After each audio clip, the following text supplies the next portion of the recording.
दोस्तों स्वागत है आप सभी का हमारे इस यूट्यूब चैनल हाई टारगेट में। दोस्तों आज हम देखेंगे गणित के कुछ ऐसे सवाल जो आपके मैट्रिक बोर्ड परीक्षा में पूछे जा सकते हैं। और दोस्तों इस वीडियो में कुछ ऐसा सवाल है जो बहुत सारे स्टूडेंट से बनना संभव नहीं है और वह एग्ज़ाम के लिए महत्वपूर्ण है।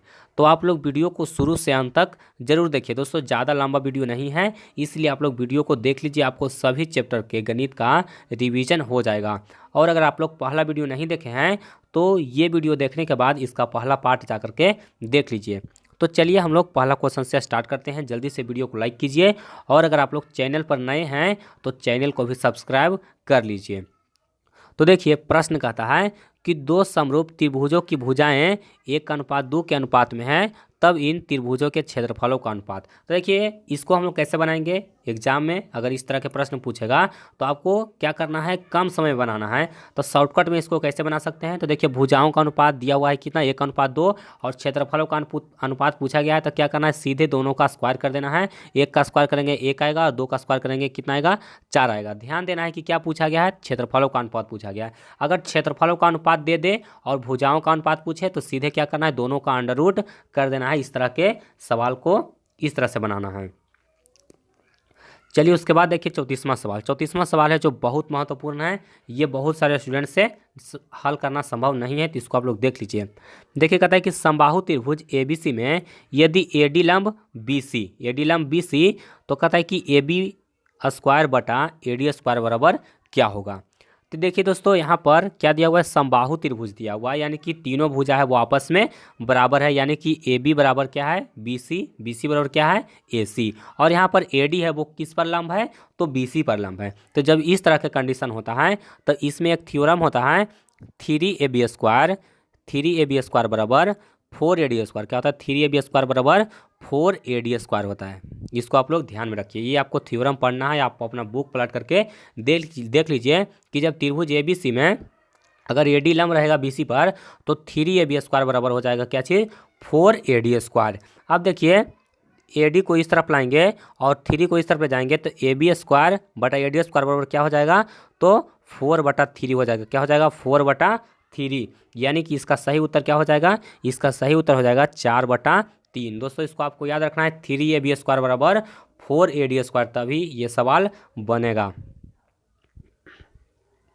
चलिए उसके बाद देखते हैं अगला सवाल। देखिए 35वां क्वेश्चन कहता है कि बाई अक्ष से 5 इकाई दाईं ओर, क्या कर रहा है कि बाई अक्ष से 5 इकाई दाईं ओर एक अक्ष पर एक बिंदु P स्थित है, P का निर्देशांक है। दोस्तों इस सवाल को आप लोग फिर से समझिए कि क्या कह रहा है।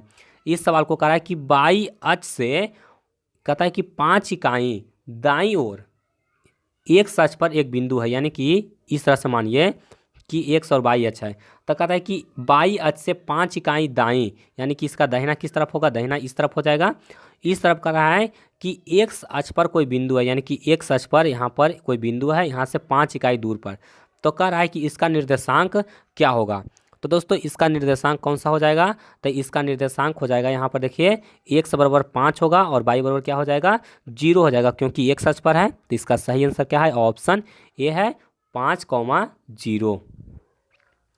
चलिए उसके बाद देखते हैं अगला प्रश्न को। देखिए 36 नंबर सवाल, ये भी मोस्ट इंपोर्टेंट सवाल है। देखिए कहता है कि बिंदु A 2,-3 तथा B 2,2 के बीच के दूरी है। दोस्तों इसको बीच के दूरी आपको निकालना है। तो देखिए बीच के दूरी निकालने के लिए दूरी सूत्र अप्लाई कर दीजिए, सीधे x2 - x1 कीजिए। तो 2 में से 2 गया 0 बच गया, 0 का स्क्वायर 0, और यहाँ पर प्लस 2 में से 3 गया कितना, 2 में से 3 जाएगा तो माइनस माइनस प्लस 3 2, 5 का स्क्वायर कितना हो जाएगा 25, और 25 का अंडर रूट कर दीजिए कितना आ जाएगा, 5 आ जाएगा। यानी कि इसका उत्तर क्या हो जाएगा, 5 इकाई आ जाएगा। आप इसमें दूरी सूत्र अप्लाई करके इसका आंसर निकाल सकते हैं। इसका सही आंसर क्या हो जाएगा, ऑप्शन डी हो जाएगा। चलिए उसके बाद देखते हैं अगला प्रश्न को। देखिए 37 नंबर सवाल कहता है कि बिंदु ए उसके बाद दिया हुआ है BC, यानी कि तीनों का आपको निर्देशांक दिया हुआ है। कहता है कि एक त्रिभुज के शीर्ष बिंदु है यह त्रिभुज, यानी कि यह त्रिभुज है वो कैसा होगा। तो दोस्तों इसको कैसे हम लोग फाइंड करेंगे, तो देखिए इसको फाइंड करने के लिए हम लोग A से B की दूरी निकालेंगे और B से C की दूरी निकालेंगे और C से A की दूरी निकालेंगे। तो जब इसको आप निकालिएगा तो जब आप इसको फाइंड कीजिएगा तो क्या होगा कि ए बी का दूरी और एक मतलब कि दो भुजा का दूरी है वो आपस में बराबर हो जाएगा, यानी दो भुजा का दूरी 6 और 6 आ जाएगा, और दूसरा भुजा का एक भुजा का दूरी होगा वो अलग आएगा। यानी कि जब दो भुजा बराबर आ जाएगा तो कैसा त्रिभुज होगा, वह समद्विबाहु त्रिभुज होगा। आप दूरी सूत्र इसमें अप्लाई करके निकाल करके देख लीजिए, इसका उत्तर क्या हो जाएगा, ऑप्शन ए हो जाएगा। चलिए उसके बाद देखते हैं अगला प्रश्न को। देखिए 38वां सवाल कहता है कि बिंदुओं ए 0,-2, बी 3,1, सी 0,4, डी -3,1 शीर्ष है एक, यानी कि यह किसका शीर्ष आपको दिया हुआ है। तो देखिए इसको भी हम लोग उसी तरह से निकालेंगे। पहले ए से बी की दूरी निकालेंगे, फिर बी से सी की दूरी निकालेंगे, फिर सी से डी की दूरी निकालेंगे, और फिर डी से ए की दूरी निकालेंगे। तो जब आप चारों का दूरी निकालिएगा तो चारों के दूरी आएगा वो बराबर आएगा, यानी कि यह किसका शीर्ष है, तो यह एक वर्ग का शीर्ष है। क्या किसका शीर्ष है, यह एक वर्ग का शीर्ष है, यानी कि ऑप्शन ए हमारा ऑप्शन सी हमारा बिल्कुल सही आंसर होगा। चलिए उसके बाद देखिए उसी तरह का सवाल है 39वां क्वेश्चन। कहता है कि वाई अक्ष पर एक से कहता है कि 5 इकाई दूरी एक अक्ष के नीचे एक बिंदु स्थित है, यानी कि एक्स वाई अक्ष ले लीजिए, और कह रहा है कि एक अक्ष से नीचे वाई अक्ष पर, यानी कि एक अक्ष से नीचे आएगा तो यहाँ पर माइनस में आएगा, यानी कि वाई है वो माइनस में होगा और एक्स होगा वो जीरो होगा। तो वाई यहाँ पर माइनस में होगा और एक्स होगा वो जीरो होगा, यानी कि हमारा सही आंसर क्या हो जाएगा, तो ऑप्शन डी हो जाएगा। इसको आप लोग ध्यान में रखिए, इसका सही आंसर क्या हो जाएगा, ऑप्शन डी हो जाएगा। चलिए उसके बाद देखिए अगला प्रश्न, ये भी बहुत इंपॉर्टेंट सवाल है। देखिए कहता है कि ए 5,-2 और बी 9,6 को मिलाने वाली रेखा को कहता है कि 3:1 के अनुपात में पी बिंदु पर काटता है, तो पी का निर्देशांक है, यानी कि 3 पॉइंट आपको दिया हुआ है, संरेखीय पॉइंट दिया हुआ है, यहाँ कर यहाँ कर यहाँ, यानी कि तीनों पॉइंट। एक का निर्देशांक कितना है, तो एक का निर्देशांक है वो, मान लीजिए कि यहाँ पर ए है, यहाँ पर बी है और यहाँ पर पी है। तो आपको एक का निर्देशांक दिया हुआ है 5,-2 और बी का निर्देशांक दिया हुआ है कितना, 9,6, और पूछा गया है कि पी का निर्देशांक कब होगा, क्या होगा, यानी कि एक जो इसको जो रेखाखंड है उसको 3:1 के अनुपात में विभाजित कर रहा है, यानी कि ये जो यहाँ से ए से पी की दूरी होगा वो 3 अनुपात में होगा, और पी से बी की दूरी में हो जाएगा वो 1 अनुपात में होगा। तो देखिए इस तरह के सवाल को हम लोग कैसे सॉल्व करते हैं। तो दोस्तों इसके लिए फॉर्मूला क्या होता है, आपको पता होगा कि m1x2 प्लस यहाँ पर क्या होता है m2, क्या होता है m2x1 और बटा m1 प्लस m2, क्या होता है m1 प्लस m2। इसी प्रकार से अवरी में y का फॉर्मूला लगा लीजिएगा।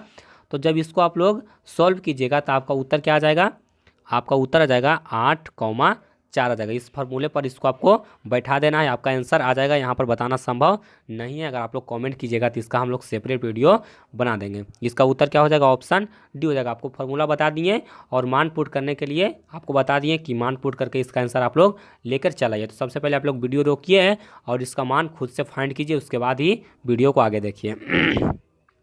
चलिए उसके बाद देखते हैं अगला प्रश्न।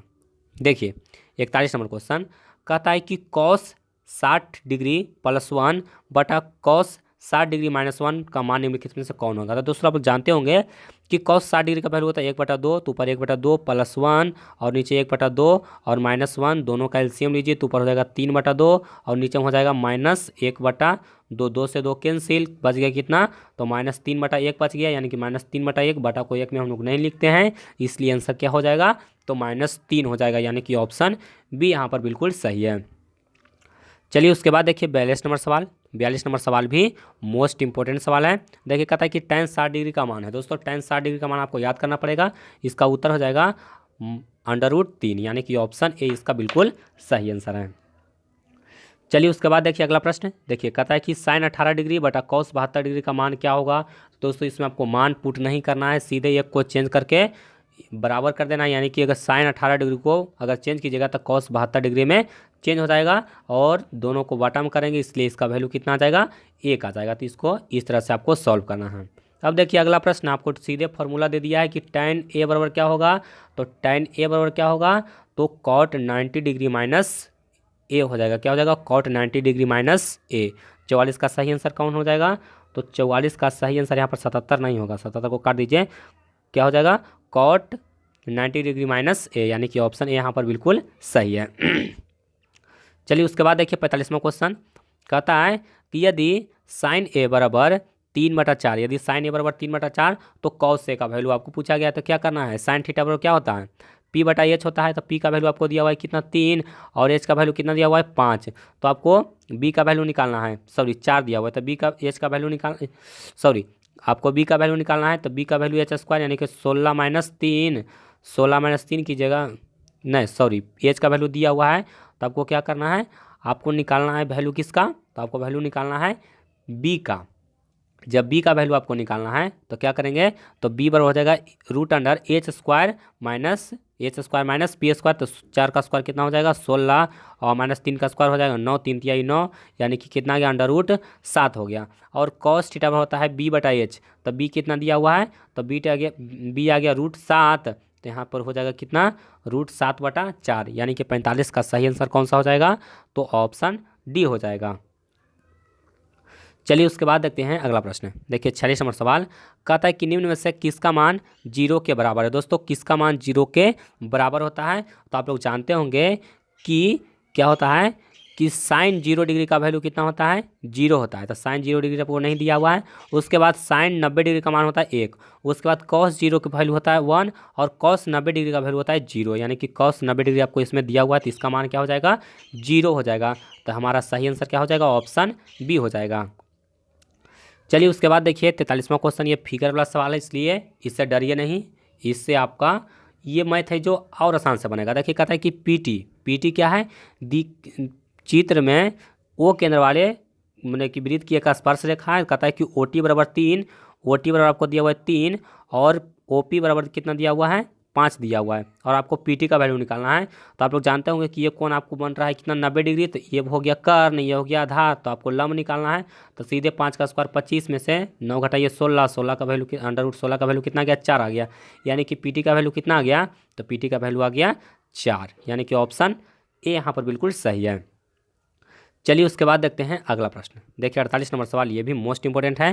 देखिए कहता है यदि समांतर चतुर्भुज की सभी भुजाएं एक वृत्त को स्पर्श करती हैं तो समांतर चतुर्भुज होगा, यानी कि समांतर चतुर्भुज है उसकी जो भुजाएं हैं, कहता है कि एक वृत्त को सभी भुजाएं स्पर्श करती है, तो अंदर में क्या हो जाएगा, तो अंदर में वर्ग हो जाएगा, क्या हो जाएगा वर्ग हो जाएगा। तो 48 का सही आंसर, सॉरी यहाँ पर देखिए कर रहा है कि समांतर चतुर्भुज, कौन समांतर चतुर्भुज है उसके सभी भुजाएं एक वृत्त को स्पर्श करे, एक वृत्त को अगर स्पर्श कर रहा है तो वह समांतर चतुर्भुज कैसा होगा, तो दोस्तों वह समांतर चतुर्भुज होगा। इस तरह से भी तो हो सकता है, मान लीजिए कि यह अंदर वृत्त है तो इस तरह से भी तो हो सकता है, यानी कि वह कैसा हो सकता है, नहीं इसका हो जाएगा वर्ग ही होगा, यानी कि सही आंसर क्या हो जाएगा, ऑप्शन बी हो जाएगा, यानी कि 48 का सही आंसर क्या होगा, बी हो जाएगा। या फिर इसको आप लोग देख लीजिए, इसका आंसर डी भी हो सकता है। चलिए उसके बाद देखते हैं अगला प्रश्न। देखिए 49वां क्वेश्चन, ये भी मोस्ट इंपॉर्टेंट सवाल है। देखिए कहता है कि किसी वृत्त के बाह्य बिंदु P से, कोई बाह्य बिंदु P है, वृत्त पर दो स्पर्श रेखाएं PA तथा PB खींची गई है। यदि PA बराबर 6 तो PB, तो जानते होंगे कि कोई वृत्त पर अगर हम लोग बाह्य बिंदु से स्पर्श रेखा खींचेंगे तो दोनों स्पर्श रेखा की लंबाई होगा वो सेम होगा, यानी कि जितना PA है उतना PB होगा। तो हमारा सही आंसर क्या हो जाएगा, ऑप्शन सी हो जाएगा, यानी कि ऑप्शन सी यहाँ पर बिल्कुल सही है। चलिए उसके बाद देखते हैं 50वां क्वेश्चन। देखिए ये सवाल भी बहुत इंपॉर्टेंट है, और पहले बताए थे आपको कि इसको कैसे सॉल्व करना है। कहता है कि दो वृत्त की त्रिज्याओं का अनुपात इतना है तो उसके क्षेत्रफल, देखिए त्रिज्या आपको दिया हुआ है और क्षेत्रफल पूछा गया है, न कि क्षेत्रफल यहाँ पर पूछा गया है। तो इसको क्या करना है, इसको सीधे स्क्वायर कर देना है। तो स्क्वायर कीजिएगा तो 3 तिहाई 9, 4 चौका 16, यानी कि 9:16, यानी कि ऑप्शन सी यहाँ पर बिल्कुल सही आंसर है। कोई फार्मूला इसमें लगाना नहीं है, क्योंकि फार्मूला आप लोग जानते हैं कि वृत्त का क्षेत्रफल होता है πr², यानी कि इसमें r का स्क्वायर होता है, तो सीधे दोनों का स्क्वायर कर देना है। चलिए उसके बाद देखते हैं अगला प्रश्न।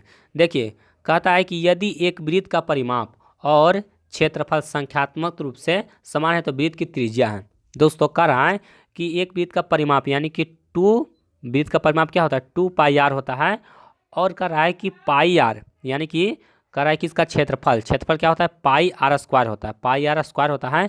दोनों बराबर है, संख्यात्मक रूप से दोनों बराबर है।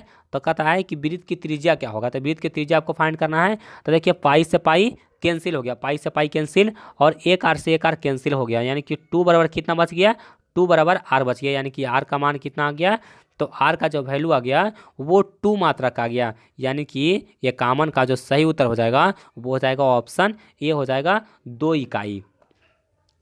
चलिए उसके बाद देखते हैं अगला प्रश्न। देखिए सीधे आपको थ्योरम दिया गया है कि दो वृत्तों के क्षेत्रफलों का इतना है तो उसकी त्रिज्याओं का अनुपात कौन सा होगा। तो सीधे बताए थे कि अगर आपको क्षेत्रफल का अनुपात दे दे और भुजाओं का अनुपात पूछे तो सीधे दोनों का अंडर रूट कर देना है।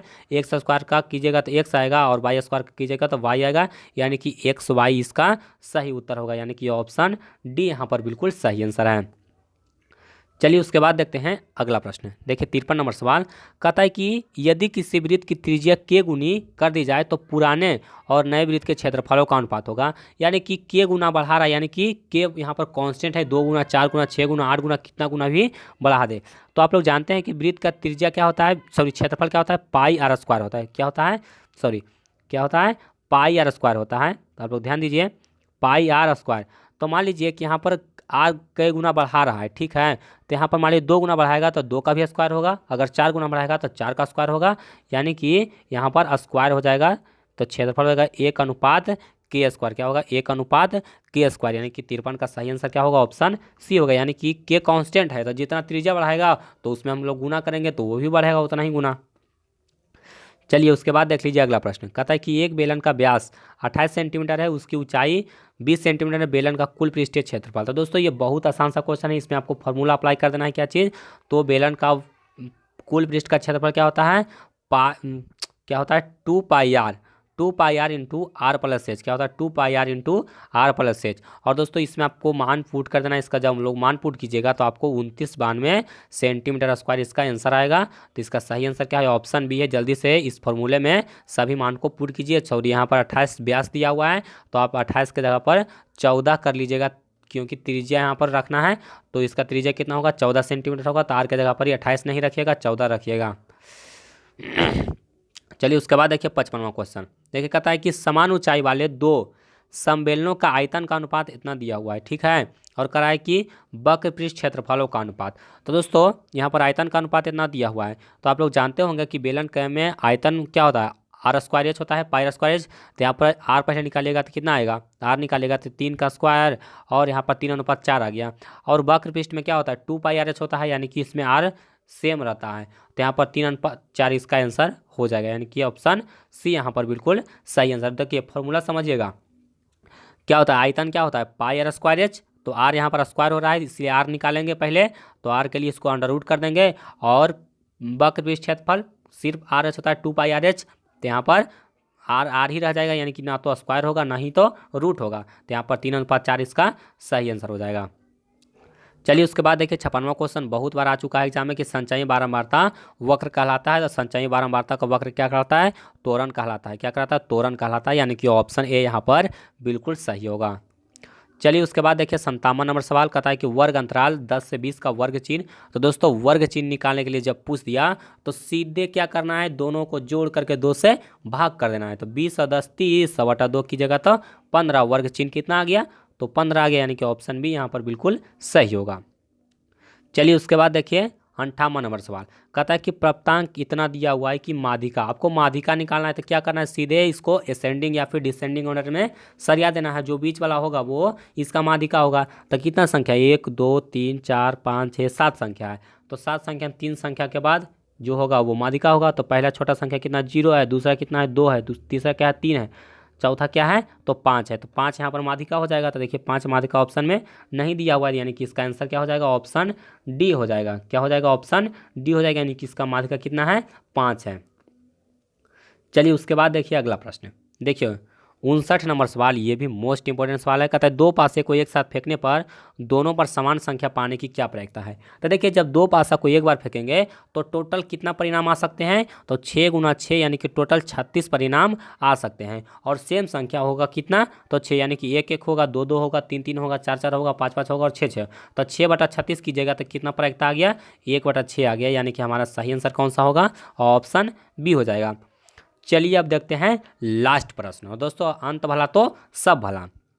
देखिए 60वां क्वेश्चन कहता है कि एक सिक्का को एक बार उछालने पर चीत पाने की प्रायिकता क्या है। बहुत आसान क्वेश्चन है। एक होता है चीत और दूसरा होता है पट, यानी कि टोटल कितना आ सकता है, 2 ही आ सकता है। और चीत क्या कितना, एक चीत आने की प्रायिकता, तो यहाँ पर 1 लिखेंगे और 1/2 कर देंगे, यानी कि इसका आंसर कौन सा हो जाएगा, तो 1/2 हो जाएगा। तो दोस्तों उम्मीद करता हूँ कि ये वीडियो आपको पसंद आया होगा, और अगर आपको वीडियो पसंद आया तो वीडियो को लाइक कीजिए और इसको कम से कम अपने एक दोस्त में ज़रूर शेयर कीजिए। दोस्तों वीडियो को व्हाट्सएप पर उसको शेयर कर दीजिए ताकि उनको भी ये क्वेश्चन है वो क्लियर हो जाए। तो आप लोग वीडियो को शेयर कीजिए, शेयर पर आप लोग ज़्यादा ध्यान दीजिए।